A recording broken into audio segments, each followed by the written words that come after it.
A woman dies crushed in her own car door after throwing coffee at a barista. A mobility scooter user plunges off a scenic overlook while ignoring safety warnings. A shopper arguing about cutting in line falls and suffers fatal head trauma. These aren't elaborate schemes or premeditated violence. These are ordinary people whose momentary anger, impatience, and refusal to back down from minor disputes led directly to their deaths. What you're about to hear are real incidents where trivial confrontations escalated into fatal accidents in the span of seconds, demonstrating how fragile the line between everyday annoyance and tragedy actually is. If you find these stories as sobering and thought-provoking as they are shocking, hit that like button, drop a comment with your thoughts on what these incidents teach us about human behavior, and subscribe to the channel so you don't miss future content examining the unexpected ways ordinary situations can turn deadly. On July 19th, 2018 in Tampa, Florida, a seemingly routine transaction at a drive-thru coffee shop became the setting for a death that would have been completely preventable if the customer involved had simply accepted a replacement beverage and moved on with her day. The incident involved Darlene Cooper, a 44-year-old part-time insurance clerk who was known among her coworkers and neighbors for frequently recording minor disputes on her phone. According to people who knew her, she had a pattern of escalating small disagreements with store clerks, delivery personnel, and neighbors, often documenting these interactions as if gathering evidence of mistreatment.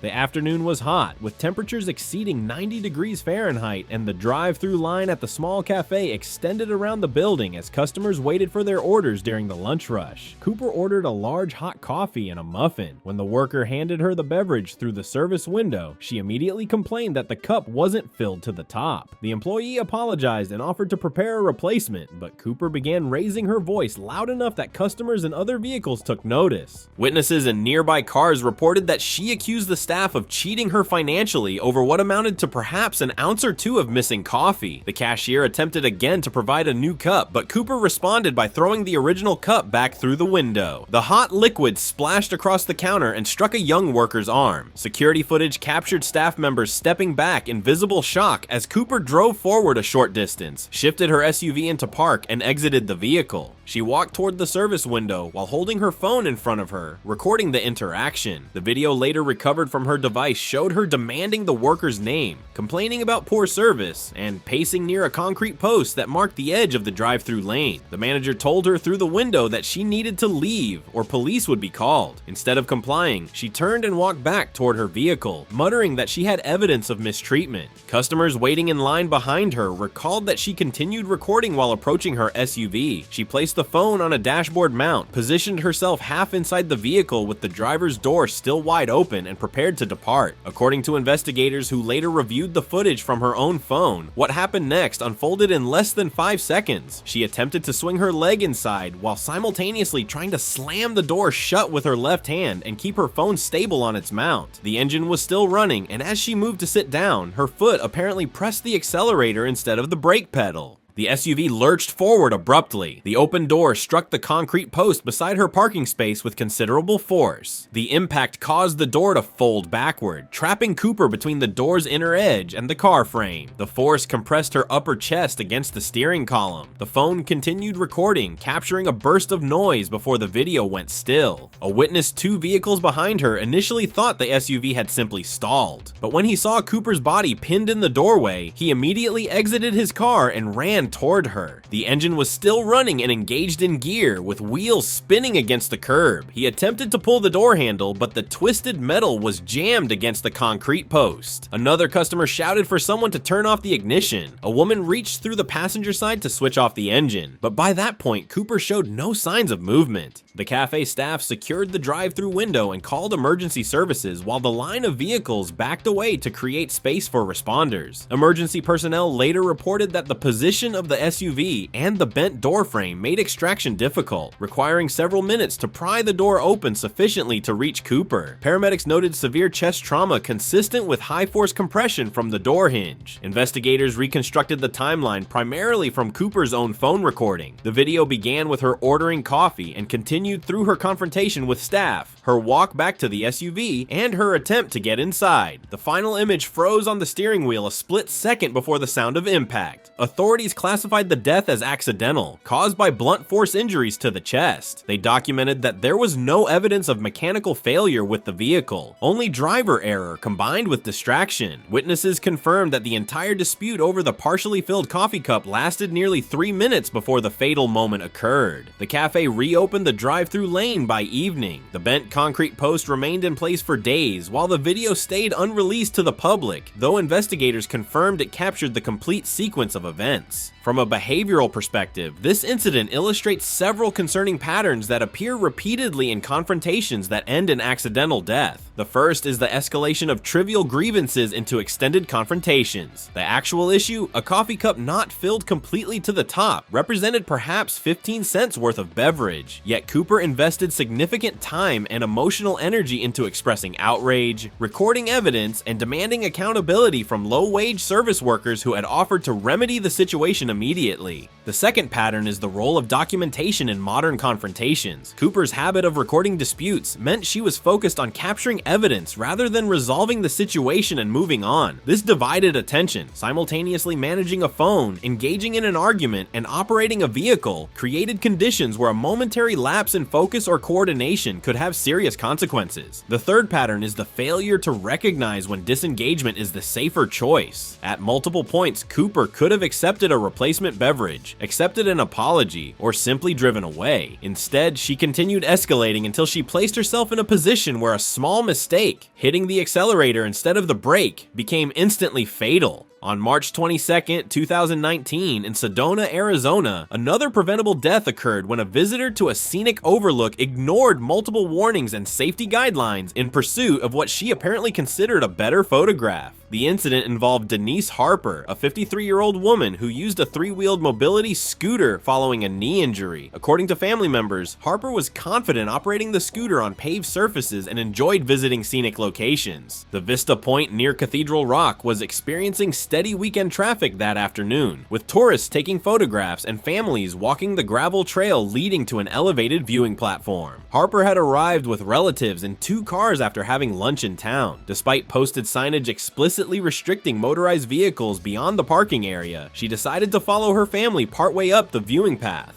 The trail itself was a narrow service road that had been converted for pedestrian use, climbing at a moderate angle before curving toward the overlook. Fine sandstone gravel lined the edges, and the drop-off on one side sloped several dozen feet down to a rocky basin. Visitors frequently paused midway to photograph the valley, leaning against a low wooden rail that functioned more as a boundary marker than a safety barrier. Multiple witnesses later told investigators that Harper appeared cheerful but dismissive when others suggested caution about the trail's conditions. A volunteer guide near the trailhead reminded visitors that motorized scooters weren't recommended past the paved section, but Harper waved off the concern and continued upward. Family members stated she insisted she was experienced and knew what she was doing. The scooter's rear wheels occasionally slipped on loose gravel as she maneuvered around small rocks. About halfway up the trail, the incline steepened slightly. By mid-afternoon, Harper's family had reached a rest area just below the main overlook platform. Harper stopped a few yards behind them and took out her phone to capture a panoramic photograph. Witnesses nearby reported that she began adjusting her position to improve the framing, reversing slightly toward the open edge where the gravel surface thinned. Footage from another tourist camera, later reviewed by investigators, showed the scooter's rear wheels spinning briefly before sliding over the worn edge of the trail. The combination of incline and loose rock caused the scooter to tilt backward. Harper instinctively leaned forward and turned the handlebars, attempting to regain control, but the shift in weight caused the left wheel to lift completely off the ground. Within seconds, the scooter tipped sideways and went over the slope. Several witnesses shouted as the motorized chair rolled down the incline, striking rocks and brush before coming to rest approximately 20 feet below the trail surface. Family members immediately ran down the slope, while other visitors called emergency services. The fall had dislodged the scooter's seat and battery pack, both found several feet away from where Harper lay motionless. Fire department crews arrived within minutes and used rope lines to access the the area safely. Paramedics confirmed the absence of vital signs at the scene. The county medical examiner later determined the cause of death as blunt force trauma to the head and upper torso consistent with the forces generated during a tumbling fall down rocky terrain. Investigators from the sheriff's office documented tire marks leading from the main trail to the edge, confirming that the scooter lost traction rather than being intentionally driven off the edge. The device's controls were found to be functioning normally, ruling out mechanical malfunction. Authorities concluded that the fall resulted from accidental loss of control, compounded by operating the mobility device on terrain for which it was not designed. While signage restricting motorized use was clearly visible at the trail entrance, no physical barrier prevented access. The overlook was temporarily closed for safety assessment. Within a week, local officials installed reinforced fencing and additional signage warning visitors about unstable ground and explicitly prohibiting scooters, motorized wheelchairs, and wheeled equipment beyond the paved parking area. Family members later told investigators they believed Harper had simply wanted a better vantage point for photography and had underestimated how quickly the scooter could become unstable on loose rock with a downward slope. This incident demonstrates another recurring pattern in accidental deaths following minor confrontations or rule violations: the belief that warnings and restrictions don't apply to oneself. Harper encountered explicit signage, verbal caution from a volunteer guide, and warnings from other visitors, yet proceeded anyway with confidence in her own judgment. This overconfidence and personal ability to manage risk, combined with determination to achieve a desired outcome, in this case a particular photograph, created conditions where a momentary loss of control became fatal. On May 13, 2017, in Cedar Rapids, Iowa, a dispute about waiting in line at a grocery store checkout resulted in a death that occurred in full view of dozens of witnesses and multiple security cameras. The incident involved Patricia Larkin, known locally as Patty, a 52-year-old retired librarian described by former colleagues as outspoken and quick to correct others she believed were behaving incorrectly. On a Saturday morning when the supermarket was crowded with weekend shoppers, Larkin pushed her cart past at least 5 customers waiting in line at the self-checkout area and positioned herself directly behind another shopper who was placing items on the conveyor belt. A man in his 30s informed her that the end of the line was behind him. Witnesses reported that she looked directly at him and raised her voice, stating she didn't have time to deal with delays. The man repeated himself, gesturing toward the line that extended past the beverage display. Instead of moving to the proper position, Larkin gripped her cart and pushed it forward, striking the back of the man's legs with the metal frame. The sound of wheels against tile floor caused several nearby shoppers to step back. A store employee at the service counter began walking toward the disturbance, but before he arrived, multiple shoppers had started recording the confrontation with their phones. Video later confirmed that the man did not retaliate physically. He stepped aside with his hands raised in apparent disbelief while Larkin began unloading her groceries onto the belt.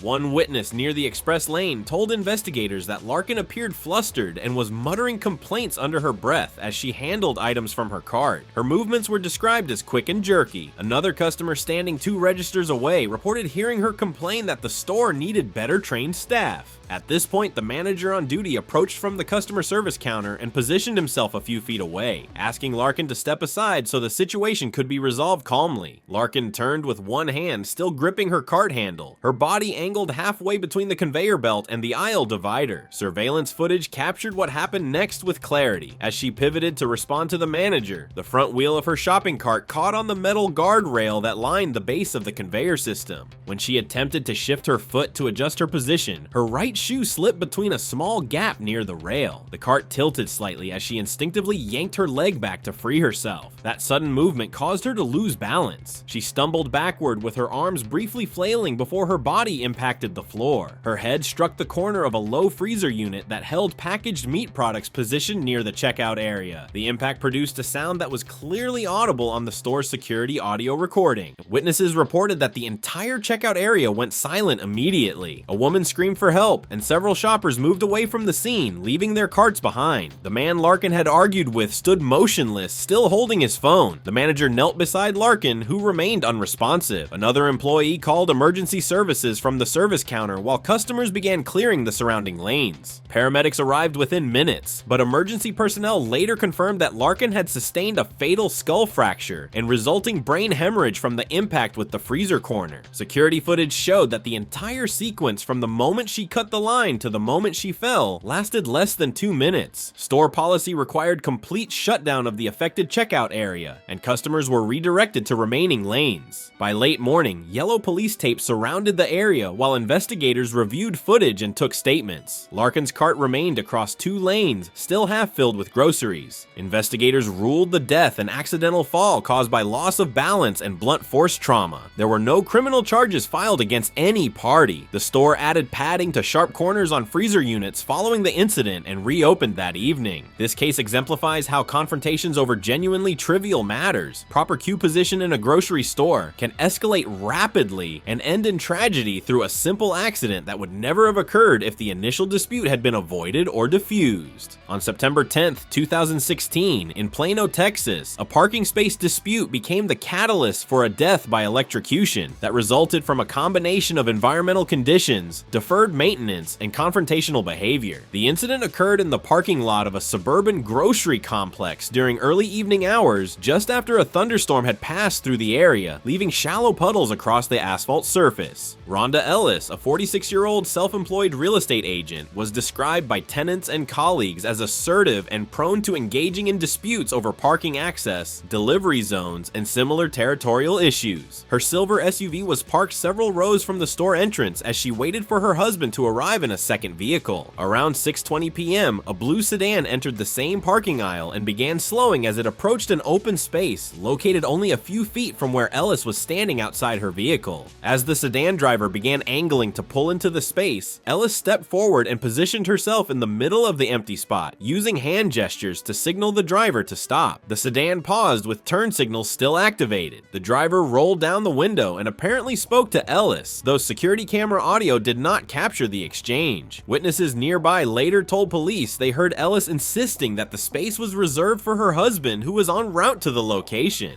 When the sedan driver gave up and drove toward another row, Ellis remained standing in the space for several seconds with her arms crossed before walking back toward her SUV while shaking her head in apparent frustration. Footage showed her pulling a set of car keys from her jacket pocket and tossing them down in frustration. The keys bounced once and landed beside a metal light pole base where water had pooled from the recent rain. She walked over to retrieve the keys, apparently unaware that the metal housing around the pole's base had been corroded for an extended period. Maintenance records would later reveal that the wiring inside this particular fixture had been flagged for repair on 2 separate occasions earlier that year, but had never been serviced. Moisture from the thunderstorm had seeped into cracks in the deteriorated seal, exposing a live electrical wire that was making intermittent contact with the metal casing whenever conditions were wet. Ellis crouched beside the pole and reached down with her right hand toward the keys. According to 2 shoppers in the adjacent aisle, there was a sudden blue-white flash accompanied by a loud popping sound. Ellis's body stiffened visibly and she emitted a single sharp scream before collapsing sideways onto the wet pavement. Her right hand remained gripping the key ring, which was partially submerged in the shallow puddle surrounding the pole base. A man loading groceries into his truck stopped when he observed the flash and realized Ellis had collapsed. He moved forward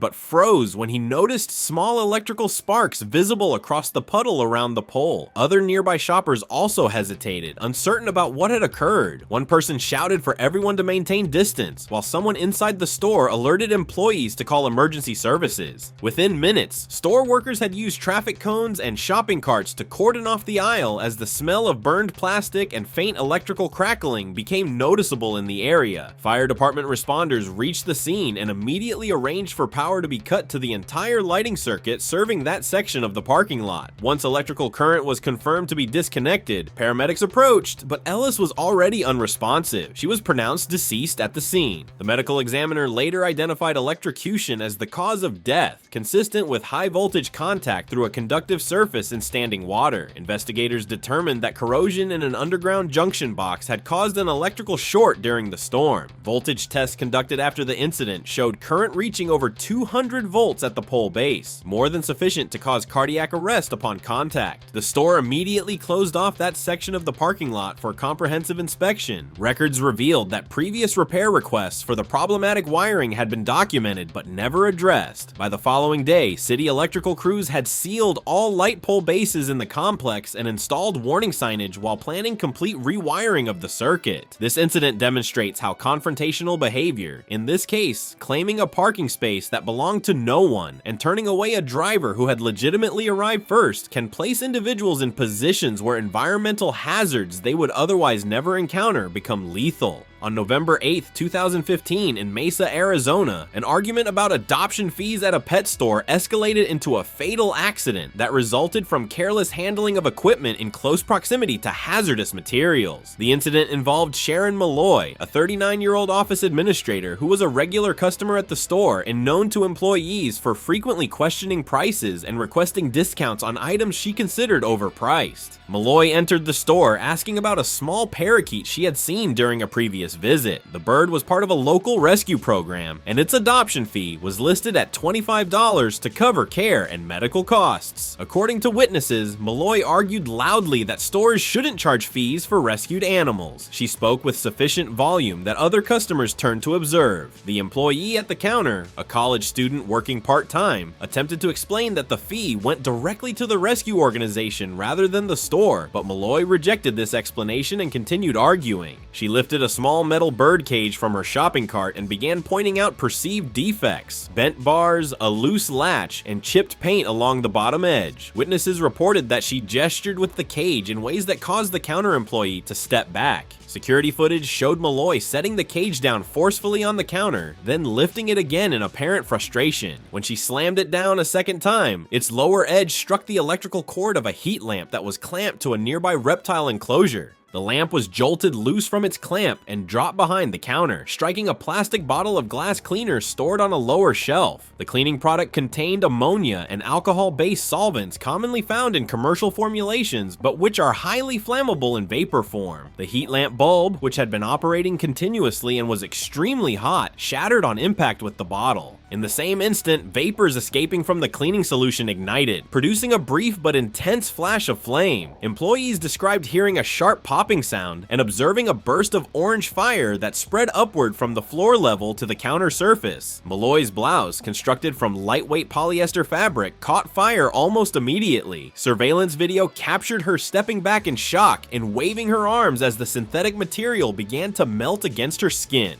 Two employees rushed forward. One grabbed a towel from the grooming station, while another disconnected the lamp's power cord from its outlet. They managed to smother the flames within seconds, but by that time, Malloy had sustained severe burns to her upper torso and right arm. A customer ran outside to flag down a passing patrol car, and the officer radioed for paramedic response. Emergency medical personnel arrived within minutes and transported Malloy to a nearby burn treatment center, where she was pronounced deceased later that evening due to thermal injuries and secondary complications from smoke inhalation. The fire department investigation concluded that the ignition was accidental but preventable. Inspectors noted that the heat lamp's power cord had been improperly routed near cleaning supplies, and the clamp securing the fixture to the tank had loosened from repeated use over time. Although the lamp's heat output was within normal operating specifications, direct contact with flammable vapor was sufficient to initiate a flash fire. Investigators ruled the incident an accidental fire caused by unsafe equipment placement, with no criminal charges filed against any party. The store closed temporarily for cleanup and repairs while inspectors documented burn damage across the counter area and adjacent shelving. It reopened approximately 1 week later with new glass enclosures installed for all heat lamps, added safety guards around electrical equipment, and prominent signage reminding customers to keep personal items clear of electrical cords and heat-generating devices. On August 4th, 2017, in Eugene, Oregon, a dispute over reserved seating at a movie theater ended in a fatal fall that occurred as the customer involved attempted to record the confrontation while moving backward in a dimly lit theater with stadium-style seating. The incident involved Linda Sinclair, a 48-year-old retail supervisor known to coworkers as outspoken and sometimes argumentative. Friends reported she frequently attended late movie showings alone after visiting a nearby bar. Sinclair had purchased a general admission ticket but seated herself in a location marked as reserved under the theater's numbered seating system, which had been implemented recently and was causing frequent confusion and disputes. When a couple entered and found Sinclair occupying their assigned seats, they asked her to move. Witnesses reported that she refused, claiming she had arrived first and therefore had priority. The couple left to seek assistance, and two ushers returned to verify tickets under the theater's dim lighting conditions. When staff asked Sinclair to relocate to her correctly assigned seat, she declined. Security footage showed her standing while holding her phone and engaging in an argument with employees employees as she waited for a manager to arrive. When the manager approached, she began recording the interaction, and nearby patrons started observing as the dispute grew louder with multiple voices overlapping.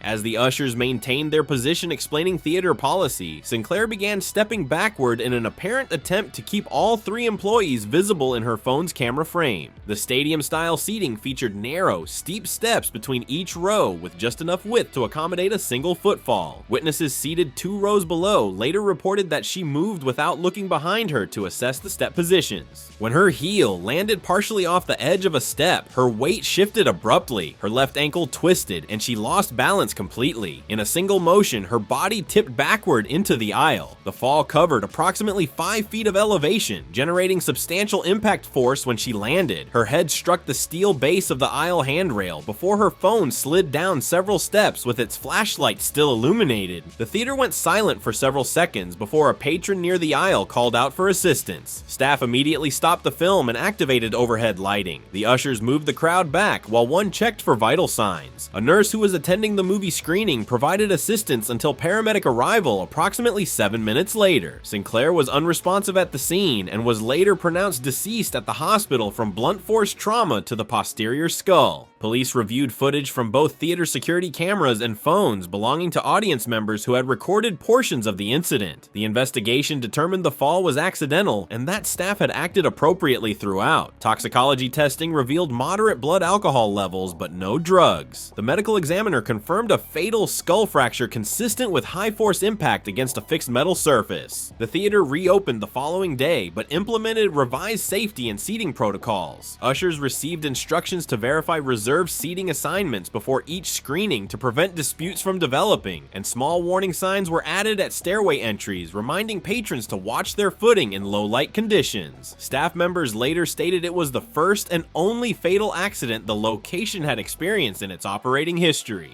These 6 incidents, despite occurring in different locations and circumstances, share several common elements that provide insight into how minor confrontations escalate into fatal accidents. The first common element is disproportionate emotional response to trivial provocations. Whether the trigger was a partially filled coffee cup, a parking space, a line-cutting accusation, or a movie seat assignment, the actual stakes were minimal. Small inconveniences that reasonable people resolve through brief communication and minor accommodation. Yet in each case, individuals chose to invest significant time and emotional energy into confrontations over these trivial matters. The second common element is the failure to recognize when disengagement becomes the safer and more rational choice. At multiple points in every incident, the individuals who ultimately died could have simply walked away, accepted a minor loss of face or convenience, and continued with their day. Instead, they persisted in confrontations that placed them in positions where momentary lapses in attention, coordination, or judgment became instantly fatal. The third common element is divided attention during confrontations. Several incidents involved individuals attempting to record disputes while simultaneously managing their physical position and movement through space, creating conditions where accidents became more likely. The fourth common element is environmental hazards that only became relevant because confrontational behavior placed individuals in positions or situations where they encountered those hazards. The corroded light pole, the loose heat lamp near flammable materials, the concrete post beside a drive-through lane. These hazards existed continuously but only became deadly when confrontational behavior positioned individuals to interact with them at exactly the wrong moment. From a psychological perspective, these cases illustrate how emotional arousal during conflict can narrow attention and impair judgment in ways that increase accident risk substantially. When people become angry or indignant, their focus narrows to the perceived source of frustration, reducing their awareness of environmental hazards and their ability to assess risk accurately. The cases also demonstrate how modern technology, particularly smartphones used to record confrontations, can contribute to fatal accidents by dividing attention and creating situations where people move through space while focused on screens rather than their surroundings. Finally, these incidents reveal how quickly situations can transition from minor disputes to irreversible tragedy. In most cases, the fatal accident occurred within seconds or minutes of the confrontation beginning, providing essentially no opportunity for reflection or reconsideration once escalation began. The lesson these cases offer is sobering. Trivial disputes are never worth the risk of continued confrontation when disengagement remains possible. The individuals involved in these incidents fans all died over matters so inconsequential that few people would even remember them days later if tragedy hadn't resulted. Their deaths serve as stark reminders that pride, anger, and the desire to be right carry costs that sometimes include life itself.